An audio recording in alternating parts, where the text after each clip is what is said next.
ministre ou peut-être Premier ministre d'un gouvernement qu'on dit prêt au remaniement. Oh, yeah. Gérard Collomb s'est beaucoup trompé dans sa carrière politique, il a beaucoup perdu avant de gagner notre ville. Oui. Lors de ses premières élections, petit prof de lettres moustachu, en col Mao, ça ne s'invente pas, il osait affronter les barons lyonnais, Louis Pradel, Charles Béraudier, en leur reprochant souvent, effrontément, de gérer la ville avec opacité et avec leur réseau d'influence issu de la résistance.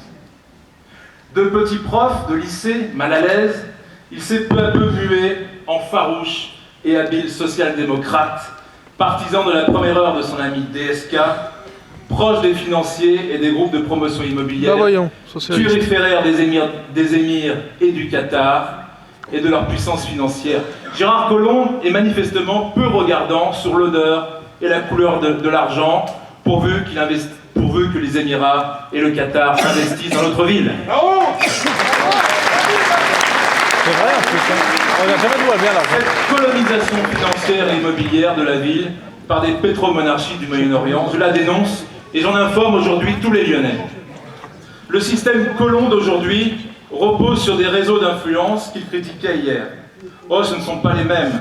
Ceux-là sont plus philosophiques, sont plus culturels et économiques. Mais ils participent d'un même système basé sur le clientélisme et l'opacité. On a bien vu que le comité de soutien de Gérard Collomb, composé quasi exclusivement d'obligés ou de futurs ayants droit du monde de la culture par exemple, ce monde de la culture particulièrement quémandeur de subventions. Collomb est maintenant un homme du passé. Il a bloqué son compteur au XXe siècle, il n'écoute plus les Lyonnais. Il gère notre ville avec idéologie, comme un centre d'affaires international, il s'est coupé des Lyonnais. Quelques exemples rapidement. La démocratie locale à Lyon n'existe plus. Oh. Gérard Collomb a bricolé en secret une réforme territoriale avec l'indétrônable Michel Mercier. Michel Mercier, ancien garde des Sceaux de Nicolas Sarkozy, après avoir été, je tiens à le rappeler, l'assistant chargé des TD du doyen Bruno Gollnisch à la faculté de Lyon 3. La fonction crée l'organe. La métropole de Lyon, qui entrera en vigueur au 1er janvier prochain, mettra tout simplement fin à l'existence des communes, des 58 communes du Grand Lyon, et mettra sous tutelle les mairies d'arrondissement de notre ville. Moi, je vous propose au contraire de renforcer les liens de proximité entre vous et votre maire par l'instauration d'un référendum direct et annuel pour vous redonner la parole et portant sur tous les grands sujets de la ville. Sous la pression, Bruno l'a rappelé tout à l'heure, sous la pression des écologistes de la majorité de Gérard Collomb, il a volontairement supprimé des centaines de places de stationnement en surface, renchéri le cours des parkings et rétréci de moitié toutes les voies de circulation. Résultat, avec Collomb, l'enfer c'est maintenant et il nous condamne au stress et à la gêne permanente en ville.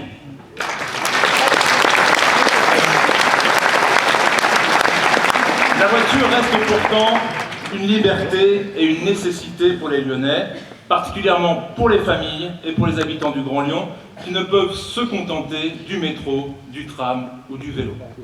Je m'engage à rendre gratuit le périphérique nord pour libérer une partie de la ville de ses encombrements.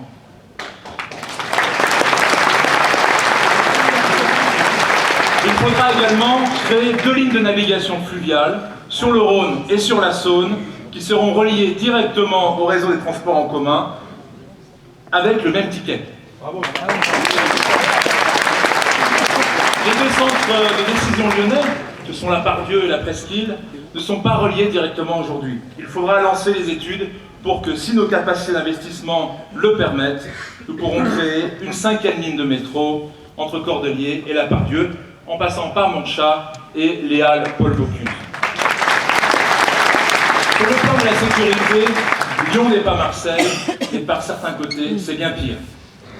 Il faut 8 à 10 tonnes de cannabis par mois pour alimenter le marché de la drogue à Lyon, et notamment dans tous les quartiers emblématiques de la gestion de Gérard Collomb. Le premier arrondissement a été donné à l'extrême gauche, libertaire, anarchiste.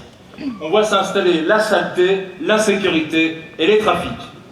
Certains quartiers, comme le 8e arrondissement, Mermoz, États-Unis, dirigé par Jean-Louis Touraine, le premier adjoint, l'adjoint chargé à la sécurité de Gérard Collomb, viennent d'être placés en zone de sécurité prioritaire par Manuel Valls, ce qui révèle l'impuissance, l'emblème de l'impuissance politique de la ville de Lyon en ce domaine. Ne parlons pas de l'arrondissement de Gérard Collomb, le 9e arrondissement, placé lui aussi en ZSP, qui a sanctuarisé la mainmise des salafistes et qui a repoussé ailleurs la population d'origine européenne, installée pourtant depuis 40 ans. Allez. Toutes les statistiques sont reparties à la hausse, plus de 26% sur les cambriolages, plus 17% sur les vols avec violence. Sans volonté politique d'instaurer une tolérance zéro, les situations vont empirer. Collomb est aujourd'hui sans véritable opposition au conseil municipal. Michel Avart, le pâle candidat de l'UDI et de l'UMP, semble sorti tout droit d'un mauvais casting. Il ne sait pas ce qu'il fait là, et les Lyonnais non plus d'ailleurs. Il a été choisi par défaut par l'ensemble de ses adversaires politiques lors de la primaire de l'été dernier. Collomb et Avart ont été muets et absents sur le dossier Rome, par exemple. Ils sont empêtrés dans leur fidélité au dogme fédéral européen qu'ils partagent, et ils sont liés par le même vote des traités européens qui ont supprimé l'ensemble de nos frontières et de nos protections. Je prends l'engagement devant vous, une fois élu maire de Lyon, de ne jamais consacrer d'argent public, votre argent, pour financer des camps de relogement ou des maisons d'accueil en Roumanie.